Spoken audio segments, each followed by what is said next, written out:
नहीं, अब थोड़ा टाइम काफ़ी ज़्यादा हो रहा है, तो मैं लास्ट स्पीकर अपने जो है उसको इनवाइट करता हूँ, हसन जलाल को, जो कि 2018 में सिवास जंग से ग्रेजुएट हैं, इस्लामिक डेवलपमेंट बैक स्कॉलरशिप लिया है और एनिमल बायोटेक्नोलॉजी को आगे परस्यू कर रहे हैं। जी हसन, ओवर टू यू। अस्सलाम वालेकुम सर। जी वालेकुम सलाम, प्लीज़ कंटिन्यू करें जैसे सर आप मेरी लगा रहे। चलिए सर, मैं अपनी प्रेजेंटेशन से कंटिन्यू करता हूँ।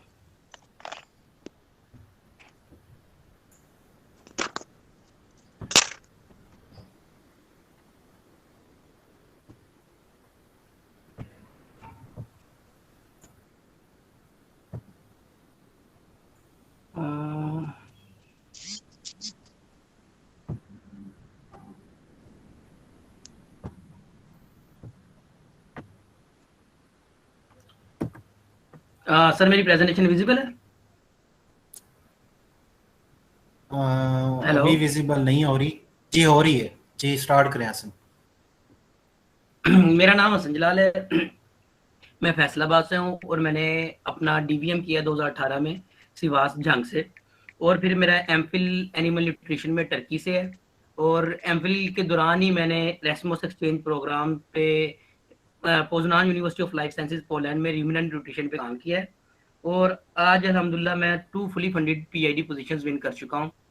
पहली मेरी पीआईडी पोजीशन जो मैंने विन की आज से 2 माह पहले, वो थी टर्की की इस्लामिक बैंक डेवलपमेंट एंड बुर्सलरी जॉइंट स्कॉलरशिप प्रोग्राम, जो कि पाकिस्तान के लिए इस दफा पहली दफा ओपन हुआ था।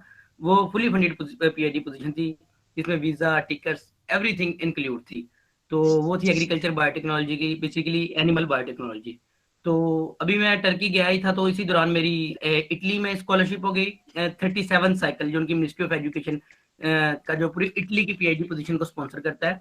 तो आजकल मैं इटली की जो पीएचडी पोजीशन है, जो मेरी animal public health and welfare of animal sciences की है, उसमें मैं इंशाल्लाह परस्यू कर रहा हूँ। तो डिटेल में जाने से पहले अपने बारे में कि मेरा यहाँ तक पीएचडी का जर्नी कैसा रहा, मैं आप लोगों से डिस्कस करता रहूंगा वो वाली स्ट्रेटेजीज जो मैंने अभी तक अपनाई, या वो वाली चीजें जो कमियां जो मेरे में रह गई, जिनके मुझे नुकसानात हुए। मैं वो सारी चीजें आपके साथ डिस्कस करूंगा अब तक के जो मैंने फेस की। सर क्या मेरी सेकंड स्लाइड शो हो रही है आपको? जी हो रही है, जिसमें वो सर्कल्स हैं, ऑल स्टेप्स आर इम्पोर्टेंट, ये स्लाइड शो हो रही है। जी जी। जी जी। मैं बात यहाँ से करूंगा कि सेटिंग कैरियर गोल्स। सबसे पहले कि आपको ये पता तो हो कि आपने करना क्या है। 80 से 90% स्टूडेंट हम लोगों की ये चीज होती है कि हमें पता ही नहीं है कि हम कर क्या रहे हैं। एफएससी की है, नंबर कम आ गए हैं, एमबीबीएस में एडमिशन नहीं हुआ, तो चलो जिसमें फॉल कर रहे हैं वो वाला काम कर लेते हैं। डीवीएम में फॉल किए हैं, चले डीवीएम में चले जाते हैं। डीवीएम में चले गए हैं तो अगले 10 सेमेस्टर हमारी दौड़ क्या होती है कि जी मिड टर्म पास करने हैं और फाइनल सेमेस्टर पास करना है, बस। इससे ज्यादा हमारा कोई एम ही नहीं सेट होता।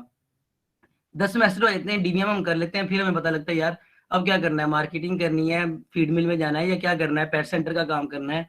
हम ये हमारी 80 to 90% लोगों की ये होते हैं। उसमें 10% लोग वो होते हैं जो अपने गोल्स सेट कर लेते हैं, और उसमें भी 5% वो लोग होते हैं जो उन गोल्स को अचीव कर लेते हैं।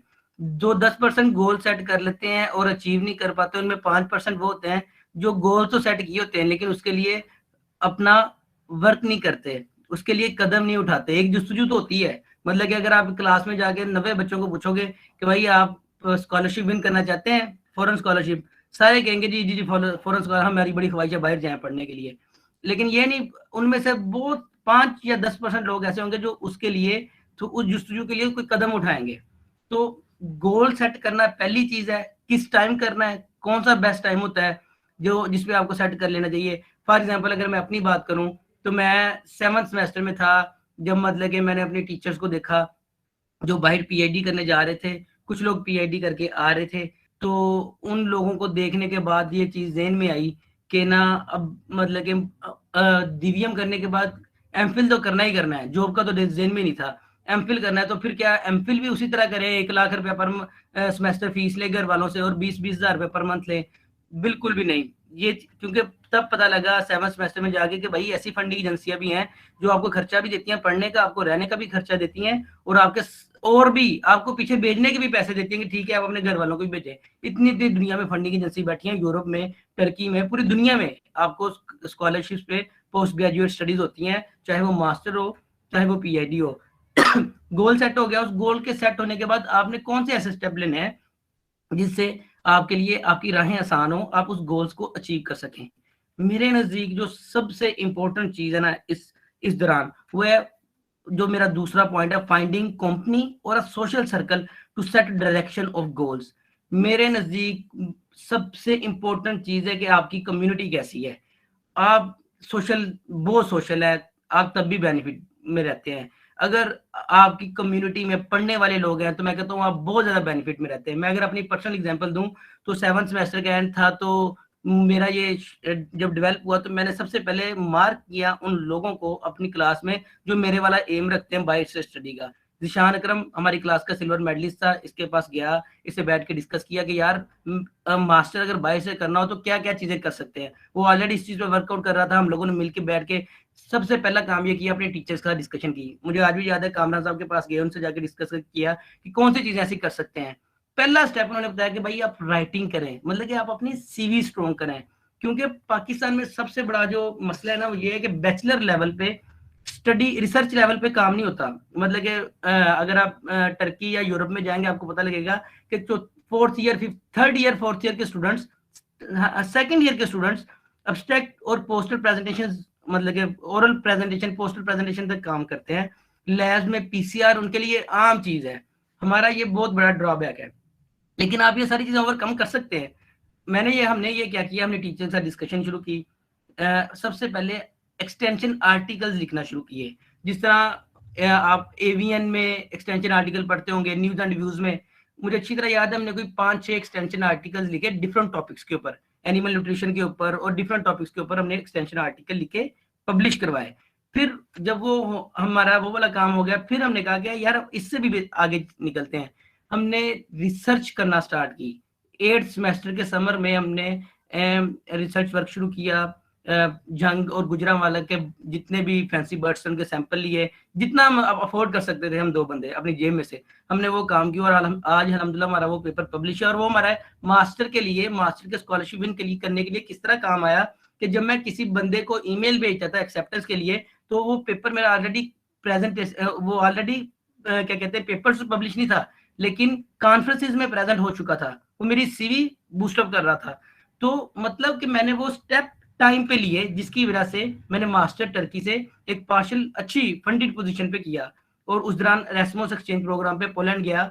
मुझे मतलब कि डिफरेंट दुनिया के लोगों से मिलने का मौका मिला, डिफरेंट कंट्रीज एक्सप्लोर की, यूरोप सारा घुमा तकरीबन। ये वो सारी चीजें थी जिसका मुझे फायदा मेरी कम्युनिटी ने दिया। मैं उस बंदे के साथ अटैच हुआ जिसके ऑलरेडी ये गोल थे, वो उस पर काम कर रहा था, उसका राइट अप स्ट्रॉन्ग था। और उसके साथ काम करने से मेरी लर्निंग हुई, मैंने चीजों को सीखा। और मैं आज अल्हम्दुलिल्लाह 2 पीएचडी की पोजीशन विन कर चुका हूँ। तो ये सर्कल आपका बहुत इंपॉर्टेंट है कि आप किस सर्कल से हो। हर हर तरह की कम्युनिटी आपकी होनी चाहिए। मैं क्रिकेटर भी रहा हूँ, फुटबॉलर भी रहा हूँ, ड्रामेटिक सोसाइटी में बहुत से ड्रामे भी किए हैं मैंने, आउट ऑफ द यूनिवर्सिटी जाके किए हैं प्रेजेंट ड्रामेज वगैरह, प्रेजेंटेशन इंटरनेशनल कॉन्फ्रेंसेस अटेंड किए हैं मैंने। ठीक है, आपका सोशल होना बहुत जरूरी है अगर आप किसी चीज को अचीव करना चाहते हैं। तीसरी चीज, पिकिंग पॉजिटिविटी। जब आप एक गोल सेट करते हैं ना, उसके लिए मेहनत करते हैं और अपनी जुस्तजू को पाने के लिए जब आप कोशिश कर रहे होते हैं ना, तो बहुत सी रुकावटें रास्ते में आती हैं आपके लिए। आपको फॉर एग्जांपल मैं एक एवरेज स्टूडेंट हूँ, अभी अमार फैज बात करके गया है नॉर्मल सीजीपीए, मेरी 3.3 normal CGPA, Zulqarnain Babar normal CGPA.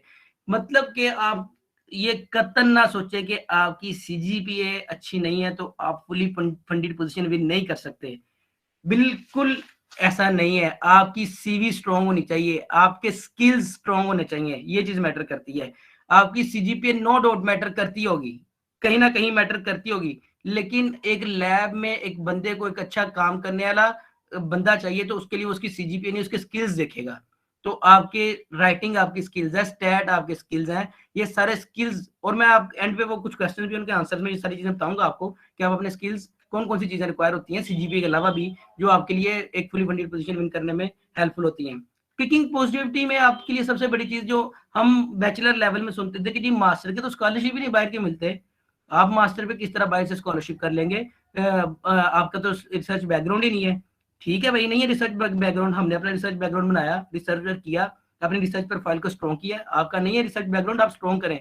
नहीं भी होता आपसे रिसर्च बैकग्राउंड स्ट्रॉन्ग, तो आप सबसे बेस्ट वे है ऑनलाइन कोर्सेज लें। आजकल सबसे बेस्ट सीवी इंप्रूव करने का तरीका जो है ना, ऑनलाइन कोर्सेज ले। अभी कुछ थोड़ी देर पहले जो क्वेश्चन आ रहे थे, मैंने कहा चलिए अभी डिस्कस कर लेता हूँ कि नहीं है सीजीपी अच्छी नहीं है आपकी पब्लिकेशन, आप क्या कर सकते हैं? कोर्सिया पे जाएं, ऑनलाइन कोर्सेज अटेंड करें। ये ज़ीशान अकरम बेल्जियम की जो इसने पोजीशन विन किया, मेरे ख्याल में इसके ऑनलाइन कोर्सेज एक वाहद ऐसी चीज थी जो मुझसे डिफर करती थी, और वो बहुत ही उसने ऑनलाइन कोर्सेज अटेंड किए होते, और वो आपकी प्रोफाइल में जब एडिशन होती है और जब आप इंटरव्यू में अपीयर होते हो और जब आपसे वो उन कोर्सेज में से क्वेश्चनिंग होती है और आप उनको उनका आंसर करते हो, तो ये चीज आपको एक 7 to 8 लाख पर मंथ आपकी किस्मत चेंज करने वाली चीज है। ऑनलाइन कोर्सेज, आपके पास नहीं है रिसर्च स्किल्स, आपने नहीं कॉन्फ्रेंसेस अटेंड की, ठीक है। और दूसरा ये कोशिश करें जब भी वर्कशॉप होती है कोई यूनिवर्सिटी में, आपके डीवीएम के दौरान या बैचलर्स के दौरान, कोई पीसीआर की मॉलिक्यूलर लेवल की वर्कशॉप हो रही है, कोई न्यूट्रिशन, हर वर्कशॉप को अटेंड करें। इस ये सोच के नहीं कि आपके पास सर्टिफिकेट आएगा, वो सर्टिफिकेट आपके कोई काम का नहीं है। वो जो स्किल आप वहां से सीखेंगे ना, और उसको फिर जाके यूट्यूब पे उसकी वीडियोस देखेंगे, उसके ऊपर पेपर पढ़ेंगे, और वो स्किल, वो वीडियोस, वो आपके काम आएगा। ये सर्टिफिकेट और ये सब कुछ इसकी दौड़ से बाहर निकले अगर आप एक अच्छा फ्यूचर चाहते हैं। पिकिंग पॉजिटिविटी, पॉजिटिव लोगों के पास जाएं, उन एग्जाम्पल्स के पास जाएं जो आपके टीचर्स बाहर से पीएचडी करके आए हैं या जो जा रहे हैं, उनके पास बैठें, उनको जाके अपना बताएं कि हम ये काम करना चाहते हैं, उनसे सीखें, राइटअप स्टार्ट करें, राइटअप के लिए उन लोगों की हेल्प लें, ठीक है। ये सारी चीजें, नेगेटिव जहां से सुनने को मिले उसको भी मोटिवेशन में चेंज करें। अगर आपको कोई कहता है कि जी आपका बैचलर में रिसर्च बैकग्राउंड नहीं है, तो ठीक है भाई, आप कोशिश करें रिसर्च बैकग्राउंड नहीं है, उन चीजों को ओवरकम कर सकें जो आपके अंदर चीजें लैक करती हैं। एंड वाली चीज, think, work, believe and wait, ये बहुत ही इंपॉर्टेंट पॉइंट है। बिलीव, मैं अपनी बात करूं तो मैं आज जहां पे हूं या कल मुझे नहीं पता मैंने कहां पे होना है, मुझे नहीं पता मेरी फेट क्या है, लेकिन मेरा ईमान, मैं समझता हूं कि ये बहुत जरूरी है आपको आपकी मंजिल पाने के लिए। क्योंकि आपकी मंजिल के दौरान बहुत सारी आपको रिजेक्शंस फेस करनी पड़ती हैं, बहुत सारे हालात फेस करने पड़ते हैं, बहुत ही डिफरेंट किस्म की सिचुएशंस आपको फेस करनी पड़ती हैं। उस दौरान आप क्विट नहीं करते अगर, और आपका ईमान स्ट्रांग होता है, तो आप कभी भी डिप्रेशन में नहीं जाते। आप कभी भी पैसे की हालात की जो आप चीजें फेस कर रहे हो तो उनमें गिरते नहीं है, क्योंकि आप बहुत, यहाँ पे लोग कहते हैं ना कि नहीं नहीं हार्ड वर्क की कंपलसरी है, अंग्रेजों की मिसाल देंगे कि उनके पास तो ईमान नहीं है। ठीक है, मैं समझता हूँ कि हार्ड वर्क के साथ साथ ईमान, आपका बिलीव, आपका सेल्फ बिलीव और अल्लाह पे बिलीव बहुत जरूरी है, क्योंकि ये वो चीज है जो आपको डिप्रेशन में नहीं जाने देती, वो आपको क्विट नहीं करने देती। मैं अपनी बात करता हूँ, एमफिल तक मेरा सफर बड़ा आसान रहा, डीवीएम के फौरन बाद एमफिल की पोजीशन मिल गई, क्योंकि तैयारी 7वें सेमेस्टर से शुरू हो गई थी। एमफिल में रिसर्च वर्क में बिजी हो गया, थीसिस में बिजी हो गया, तैयारी नहीं की, 1 साल का गैप आ गया। एमफिल करने के बाद मैंने आते ही पाकिस्तान वापस, टर्की से आते ही मैंने 1 हफ्ते बाद मार्केटिंग की जॉब शुरू कर दी 25,000 PKR पर मंथ पे। लेकिन प्राइमरी गोल तब भी ये नहीं था कि मार्केटिंग में एक्सेल करूंगा, 2 लाख तक पहुंच जाऊंगा, साल 2 सालों में गाड़ी मिल जाएगी। प्राइमरी गोल यही था कि पीएचडी की फुली फंडेड पोजीशन विन करनी है, पहला गोल। और उस गोल के लिए मैं हर रोज 2 से 3 घंटे लैपटॉप को लाजमी देता था, मतलब कि लैपटॉप का efficient use, scholarship network, Google, हर पोजीशन जिसमें जिसको मैं पढ़ता था, मैं कैरियर हेल्प डेस्क, इनके ऊपर अप्लाई करने की कोशिश करता था। ठीक है, सबसे पहले स्टिपेंडियम हंगेरी कर्म स्कॉलरशिप में अप्लाई किया, सीएससी में चाइना में अप्लाई किया, नहीं हुआ, बहुत सी जगहों पे अप्लाई किया, रिजेक्शन आती गई, लेकिन साथ साथ जॉब भी करता रहा। इसी दौरान मेरी साथ एसबी फीड मिल में जॉब हो गई एज असिस्टेंट प्रोडक्शन मैनेजर। एक अच्छी जॉब मिल गई, लेकिन उसमें ड्यूरेशन कितना था, 12 घंटे का था, सुबह 7 से शाम 7, 9-10 बज जाते थे, लैपटॉप को टाइम नहीं था मिलता।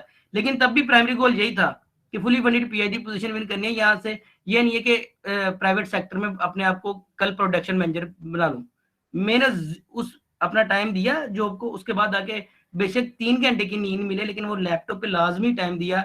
और इटालियन 37 साइकिल में मैंने कम से कम 15 से 16 यूनिवर्सिटीज के इंटरव्यू अप्लाई किया है, जिनमें से 12 से 13 यूनिवर्सिटीज के मैंने इंटरव्यू दिए हैं। हर यूनिवर्सिटी के हर डिपार्टमेंट में 1 से 2 फॉरेन सीट्स लाजमी होती हैं। बाकी इटालियन स्टूडेंट्स की सीट होती है 1 से 2 फॉरेन सीट्स, जिनमें आपको कम्पीट करना होता है। अल्हम्दुलिल्लाह 13 से 14 पोजीशन में इंटरव्यू दिया और हर पोजीशन से रिजेक्शन आई।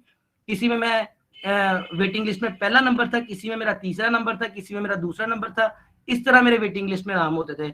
और आज अल्हम्दुलिल्लाह कोई 14 इंटरव्यू देने के बाद मेरा यूनिवर्सिटी ऑफ ट्रेमो इटली में एडमिशन सिक्योर है। अल्हम्दुलिल्लाह एनरोलमेंट करवा चुका हूँ, उसको परसू कर रहा हूँ उसको। तो ये वो चीज़ें मैं आपसे इसलिए डिस्कस कर रहा हूँ कि जब एक ही जगह पे एक ही तरह के स्कॉलरशिप में आपने एक मंथ में 15 से 16 इंटरव्यू दिए हों, हर एक दिन बाद 2 दिन बाद आप इंटरव्यू में अपीयर हो रहे हो और आपको रिजेक्शन आ रही हो, तो तब क्विट नहीं करना। एक बिलीव रखना है कि जिस मकसद की खातिर आप मेहनत कर रहे हैं, अल्लाह पाक आपको वो जरूर देंगे। वो बिलीव आपको गिरने नहीं देता। दूसरा ये कि रिजेक्शन आने के बाद अपनी कमियों के ऊपर एक दफा कम से कम हर इंटरव्यू में, जब हर इंटरव्यू की ईमेल आती है ना रिजेक्शन की, कि we are regret to inform you that, उस ईमेल को पढ़ने के बाद 10 मिनट बैठें, अपने इंटरव्यू को ओवरव्यू करें कि किन किन चीजों में कहीं आप ज्यादा बोल तो नहीं गए, कहीं आपके लफ्ज मुंह में तो नहीं रह गए इंग्लिश बोलते हुए, कौन कौन सी कमियां ऐसी थी जो आप में थी जिसकी वजह से आपको उस इंटरव्यू में मार पड़ी है, या आपकी प्रोफाइल लेवल, मतलब कि आप इन इनिशियल स्क्रूटनिंग में ही अगर बाहर हो जाते हैं तो आपकी सीवी में कौन सी ऐसी चीज थी जिसको आपको कोप अप करना चाहिए, कवर करना चाहिए, ताकि आप इंटरव्यू तक पहुंचे। जब आप इंटरव्यू तक पहुंचे फिर आप अपना सोशल नेटवर्क को यूज करें, अपने टीचर से बात करें, अपने दोस्तों से बात करें, उन लोगों से बात करें जो वो पोजीशन विन कर चुके हैं। वो आपको 100 तरह की बातें बताएंगे, 100 चीजें मिलेंगी आपको। मैं ये अक्सर कहता होता हूँ कि ये एक सर्कल है जो हमारा आपस में एक दूसरे के साथ मिलकर काम करने से ही चलता है। अल्हम्दुलिल्लाह मैंने अब पीएचडी पोजीशन विन की। जिशान जिशान ने मुझे गाइड किया था इस बारे में। मैं तुर्की में एमफिल करने गया, मतलब कि हम दोनों वहां से एक्सेल किए। इसी तरह अगले साल फिर सिवासियन जूनियर्स हमारे ही क्लास फेलो उसी यूनिवर्सिटी में एमफिल कर रहे हैं। अब एमफिल के बाद वो माशाल्लाह बहुत ही अच्छी पोजीशंस पे जाने वाले हैं।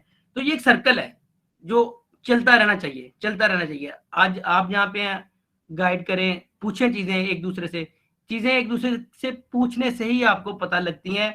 मतलब कहने का ये है कि किसी भी लेवल पे आप पहुंच गए, इस चीज की मतलब कि शाय फील ना करें पूछने में, कि अगर आप पूछेंगे तो अगला ये कहेगा कि इसको तो इस लेवल पे पहुंच गए कभी नहीं पता।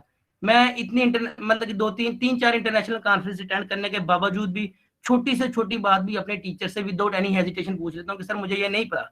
अपने दोस्तों से पूछ लेता हूँ, अगर कोई आर्टिकल पढ़ रहा हूँ तो पूछ, कहीं पे भी शाय फील ना करें और वर्क हार्ड करें इस बिलीव के साथ कि अल्लाह पाक आपको पोजीशन देंगे। इंतजार, ये 4 चीजें बहुत जरूरी हैं। ठीक है, आपका सोचना, तब काम सबसे शुरू होता है पहले सोच से। सोच पैदा करें कि आपने करना क्या है, उस सोच के बाद सर्कल डेवलप करें, अपना फ्रेंड सर्कल, पॉजिटिव चीजों को पकड़ें, मेहनत करें इस यकीन के साथ कि अल्लाह पाक आपको वो चीज देंगे। मैं इसी के साथ मतलब कि अपनी ये स्लाइड्स एंड करता हूँ। थैंक यू, आप लोगों ने मुझे सुना। और सर मैं यहाँ पे एंडिंग में 2 3 क्वेश्चन थे जिनके आंसर देना चाहूंगा। जी जी प्लीज क्या सर मैं एड्रेस करें। सर मैं 1 मिनट क्वेश्चन देख लूं, मेरे जहन से निकल गए। सर पहला क्वेश्चन तो यही था कि आप लोग सीजीपीए के ऊपर बहुत बात हो रही थी। सर इस सेशन में, हमारे सेशन में अमार, मैं, जुल्करनैन, हम 3 4 स्टूडेंट्स ऐसे हैं जो बड़ी लो सीजीपीए वाले हैं, मतलब कि 3.3 3.4 3। ठीक है, मतलब कि ये चीजें मैटर नहीं करती। एक भाई ने क्वेश्चन किया पब्लिकेशन नहीं है तो हम क्या कर सकते हैं, किस तरह फुली फंडेड पोजीशन विन कर सकते हैं। आप ऑनलाइन कोर्सेज लें, ऑनलाइन कोर्सेज की वेबसाइट्स हैं बहुत ज्यादा, वो एट द एंड ये आपसे सारी चीजें शेयर करेंगे कि कौन कौन सी वेबसाइट से आप ऑनलाइन कोर्सेज ले सकते हैं। नेक्स्ट सेशन जब आप ज्वाइन करेंगे उसमें हम A to Z हर चीज के बारे में आपसे डिस्कस करेंगे, किस किस तरह कौन कौन से स्कॉलरशिप पे आपने अप्लाई करना है। तो उसके अलावा अगर कोई क्वेश्चन हो तो आप लोग कर सकते हैं, मैं जवाब दूंगा, या सर जिसको कहेंगे हम जवाब देने के लिए तैयार हैं। थैंक यू सो मच, आप लोगों ने मुझे सुना और दुआओं में याद रखिएगा। ये सब आप लोगों की दुआओं की वजह से होता है और दुआएं आप लोगों की बहुत जरूरी है हमारे लिए। थैंक यू हसन, बहुत ही क्या लें थ्रिलिंग और पैशनेट आपकी स्टोरी थी, और जो सारी जो आपका जो स्कॉलरशिप वाला सफ़र था वो भी सारा बड़ा इंटरेस्टिंग था। तो सारे जो माशाल्लाह जो स्टूडेंट्स हैं, पीएचडी स्कॉलर हैं, एमएस या जो पीजी स्टडीज़ के अंदर हैं फॉरेन यूनिवर्सिटीज़ के अंदर, तो सारे की सारी स्टोरी माशाल्लाह इंटरेस्टिंग थी और इंफॉर्मेशन इसके अंदर थी। तो होप के जो सेशन था इसमें जो इंट्रोडक्शन आपको एटलीस्ट हो गया होगा और आइडिया हो गया होगा कि किस तरह हम इस सेशन को आगे चलाएंगे। तो इंशाल्लाह नेक्स्ट सेशन के अंदर हम हर कंट्रीज़ को इंडिविजुअली डिस्कस करेंगे, लेकिन इससे पहले थोड़े जो क्वेश्चंस हैं उसको मैं भी इनलिस्ट करता रहा था।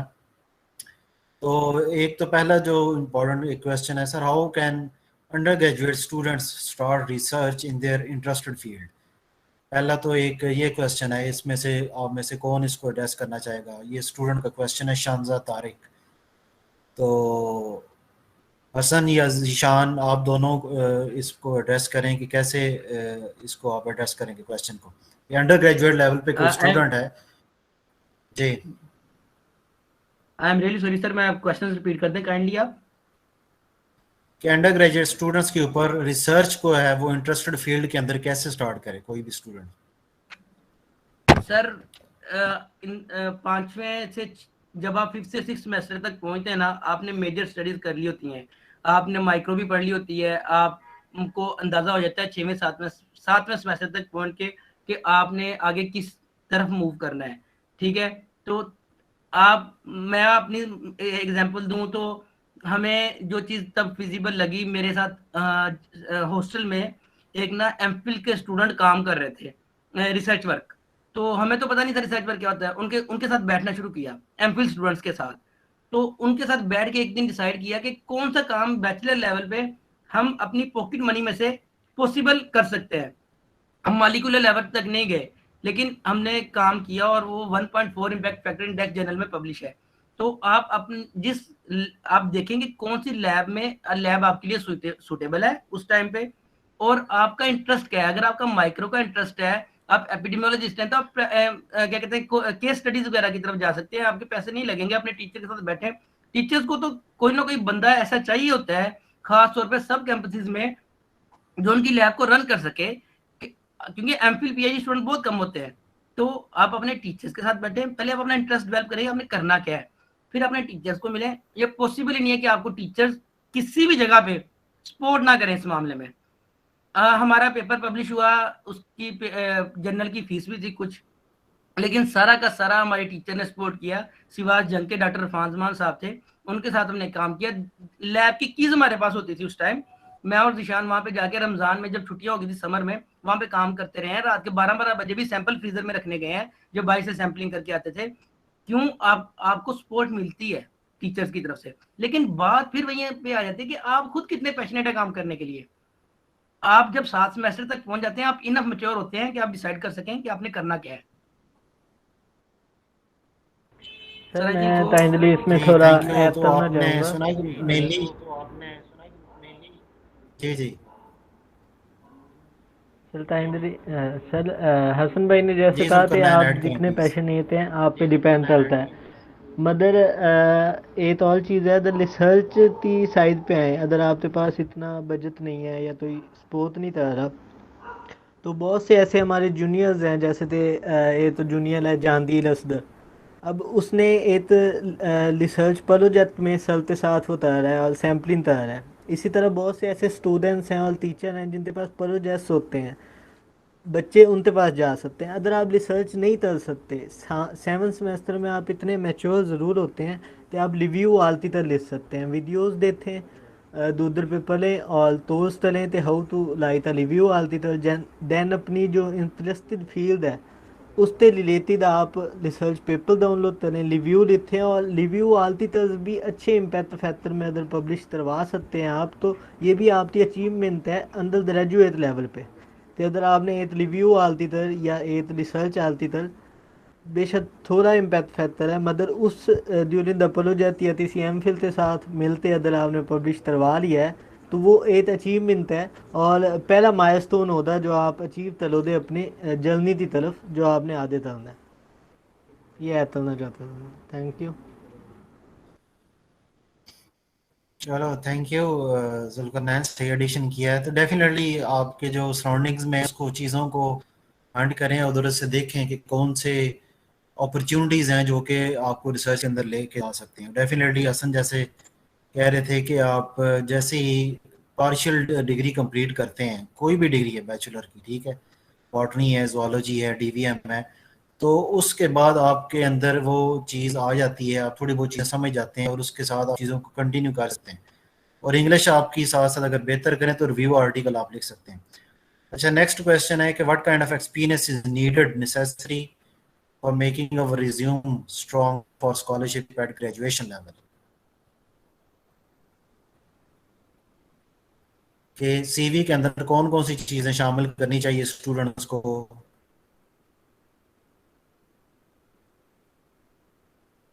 कि वो स्कॉलरशिप के लिए स्ट्रॉन्ग सीवी हो जाए।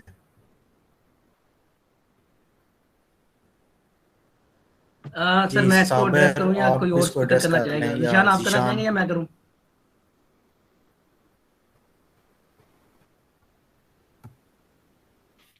जी आई थिंक मेरे चले पॉइंट हसन ऑफ आप व्यू ही से बताएं इसका। जी जी जी साबिर आप करें, फिर अगर कोई चीज रह गई मिस हो गई तो फिर मैं कोशिश करूंगा।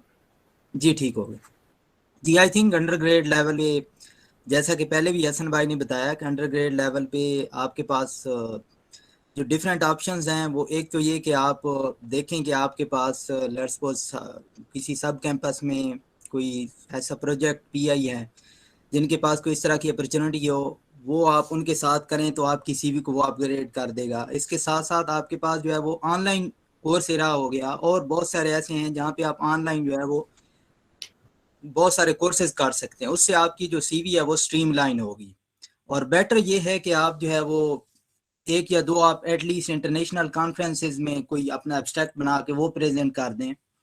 स्पेशली अगर आप let's suppose epidemiological point of view से आप 7 या 8 सेमेस्टर में आपने एपिडेमियोलॉजी पढ़ ली है, तो आप बहुत सारे ऐसे जिस तरह डेंगू का जो है वो आउटब्रेक आया या तो इसमें आप ये कि बहुत हॉस्पिटल से आप डाटा कलेक्ट करके उसको आप आराम से बड़ा स्टैटिस्टिकली इजीली एनालाइज करके या किसी टीचर से हेल्प लेके आपको उसकी बेस पे आप इजीली प्रेजेंट कर सकते हैं। तो उससे ये होगा कि आपका एटलीस्ट जो है वो जिसको आप फर्दर फ्यूचर में आप अप्रोच कर रहे होंगे तो आपको एटलीस्ट आइडिया होगा, आपका जो फ्यूचर पीआई होगा या प्रपोज सुपरवाइजर होगा उसको आइडिया होगा कि ये स्टूडेंट जो है जानता है एटलीस्ट हाउ नाउ कि इंटरनेशनली कैसे आपने प्रेजेंट करना है और एब्स्ट्रैक्ट वगैरह भी आपका सीवी में ऐड हो जाएगा।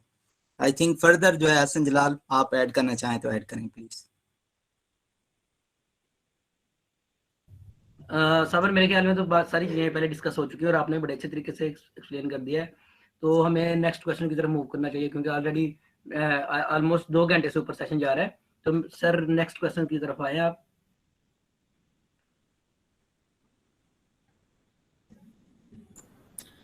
चले नेक्स्ट क्वेश्चन, बाकी तो वो क्या कहते हैं उसी में एड्रेस हो गए थे जो आपकी जो टॉक थी उसके अंदर भी।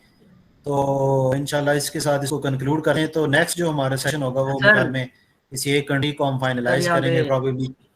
जी जी जी जी सर यहीं पे इसी चीज को मतलब कि अभी अमीना सरफराज का एक क्वेश्चन आया है कि 250 वर्ड्स की जो स्टोरी होती है इसका क्या सीन होता है। तो सर मैं यहाँ पे बताता चलूँ कि ये सारी चीजें जो है ना हम नेक्स्ट सेशन में डिटेल से बताएंगे कि मोटिवेशनल लेटर क्या है, ठीक है, उसमें आपने कैसे अपनी मोटिवेशन बतानी है, आपका लेटर किस तरह बाकियों से डिफरेंट हो सकता है। साबिर हुसैन, ज़ीशान अकरम ये ऑलरेडी पीआईडी करे और ये इनका बहुत एक्सपीरियंस है इन चीज़ों के ऊपर। तो आपको नेक्स्ट सेशन में इंशाल्लाह जितने भी नेक्स्ट सेशन आएंगे उनके अंदर ये मोटिवेशन लेटर, रिसर्च प्लान, ठीक है, सीवी कैसे स्ट्रॉन्ग करनी है, इफेक्टिव सीवी कैसे बनानी है, कौन कौन से टूल्स होंगे, स्टैट का क्या रोल होता है, ये सारी चीजें बड़ी डिटेल में नेक्स्ट सेशन में डिस्कस होंगी। तो देखें ना अभी ये आज छोटा सा सेशन था तो उसमें भी काफी टाइम चला गया है।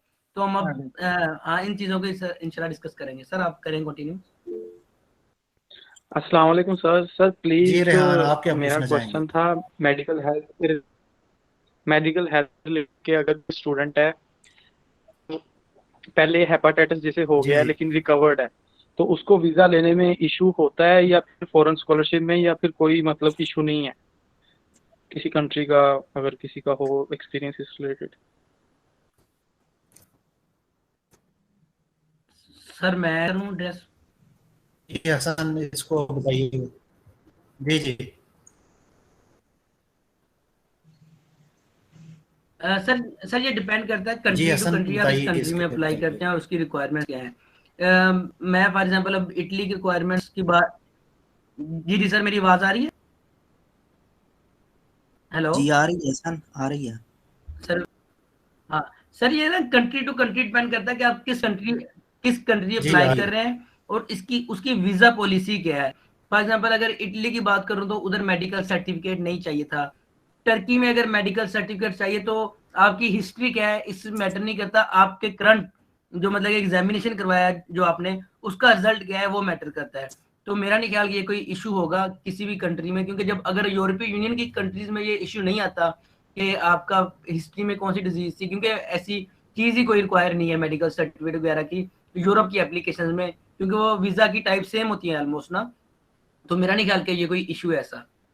इसमें मैं एक चीज़ ऐड कर दूं कि बेल्जियम के लिए ये रिक्वायर्ड है चीज़ें कि आपको वीज़ा के लिए मेडिकल सर्टिफिकेट चाहिए होता है, जिसमें कुछ डिजीजेज उन्होंने ऑलरेडी मेंशन की हुई हैं कि आपको उससे लाजमी फ्री होना चाहिए, जैसे एड्स है, हेपेटाइटिस आई थिंक सो है इसमें, और उसके बाद और लंग्स और जो मतलब पब्लिक हेल्थ के रिलेटेड जितनी भी डिजीजेज है ना, आपको उससे फ्री होना चाहिए। अगर आप उससे फ्री नहीं है तो डॉक्टर आपको बता देता है कि आप ये मेडिसिन यूज़ करें, और जब आप इससे क्लियर हो जाएंगे तो अगेन आप मेडिकल करवा के वीज़ा के लिए अप्लाई करेंगे, अदरवाइज एम्बेसी इसको रिजेक्ट कर देती है। सर अगर कोई रिकवर ही है अगर पहले कोई से ही नेगेटिव आ उसका चुका तो है कोई तो इशू नहीं फिर है ना, उसके लिए मतलब कोई इशू नहीं है। चलें, बहुत शुक्रिया सर। अच्छा, एक और क्वेश्चन है कि यहाँ से बड़ा स्टूडेंट्स के दरमियान कन्फ्यूजन होती है, जैसे कि किसी स्टूडेंट का अगर एमफिल पैथोलॉजी में है, माइक्रो में है, पैरास्टोलॉजी में है, तो वो पूछ रहे हैं कि क्या हम किसी दूसरे डिसिप्लिन जा सकते हैं पीएचडी के लिए या एमएस के लिए? जी बिल्कुल जा सकते हैं।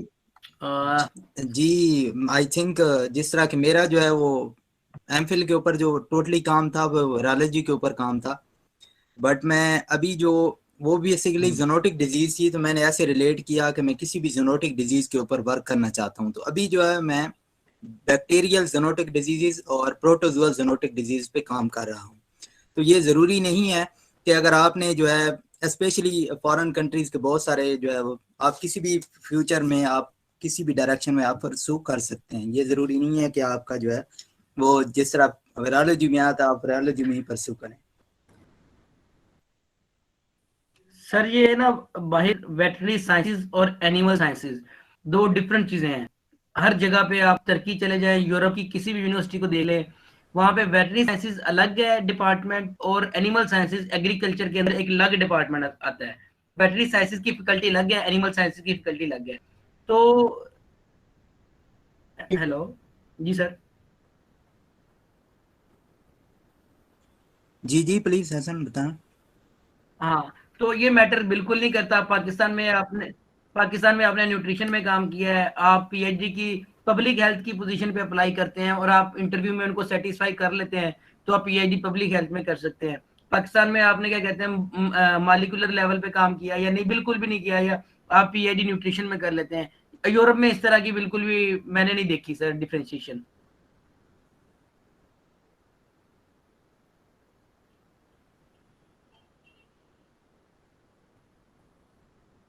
जी जी सर। हाँ जी, करें सर बिल्कुल आप ऐसा ही continue। है, मैं स्ट्रांगली इंडोर्स करता हूँ इनको। तो ये देखें, ये सारी चीज़ें इंपॉर्टेंट हैं, ये मिथ्स हैं जो कि स्टूडेंट्स को स्टेप बैक कर देती है कि यार मैंने इसमें किया हुआ है, मैं इसमें नहीं कर सकता, या मैंने गलत इन्फॉर्मेशन सुन ली है। तो ये सारे नमसी ये था होता मेरे हमें जो है नो हो जाए कि कौन कौन से स्कॉलरशिप आ रहे हैं और कैसे जो रिस्क आते हैं लाइफ के अंदर स्कॉलरशिप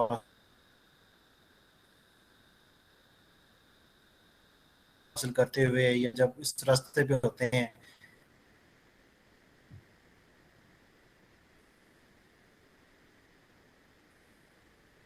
तो उसको कैसे मतलब ओवरकम करना होता है। तो आपको काफ़ी इससे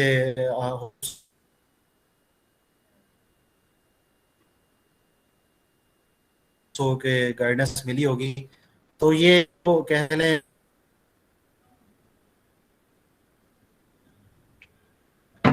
मेरे सेशन के जो हीरोज हैं, जो रियल हंटर्स हैं, जो क्योंकि हम फैकल्टी मेंबर हैं और हम जो है हमारा जो मकसद है वो ये है कि आपको गाइड करना और जो इस तरह के जो कह लें ऑब्स्टेकल्स हैं उनको रिमूव करना और आपको स्ट्रेट जो है पाथ की तरफ डायरेक्ट करना, ना कि आपको पकड़ के हम साथ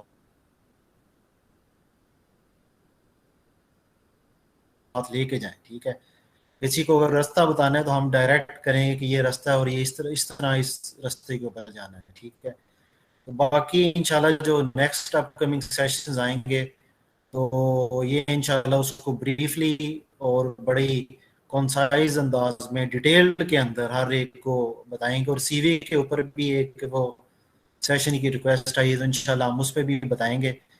तो डेट का इंशाल्लाह इसकी टेंशन ना लें, इंशाल्लाह हम डिसाइड करेंगे और इसी तरह फेसबुक के ऊपर व्हाट्सएप के ऊपर पोस्ट करेंगे।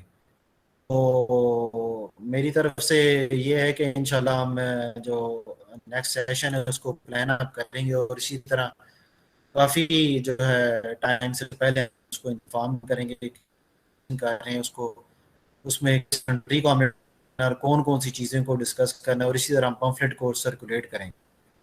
तो this is all from my side। अगर आपका कोई क्वेश्चन है तो आप उसमें टाइम अंदर, तो मेरे ख्याल में इसको वाइंड अप करना चाहिए।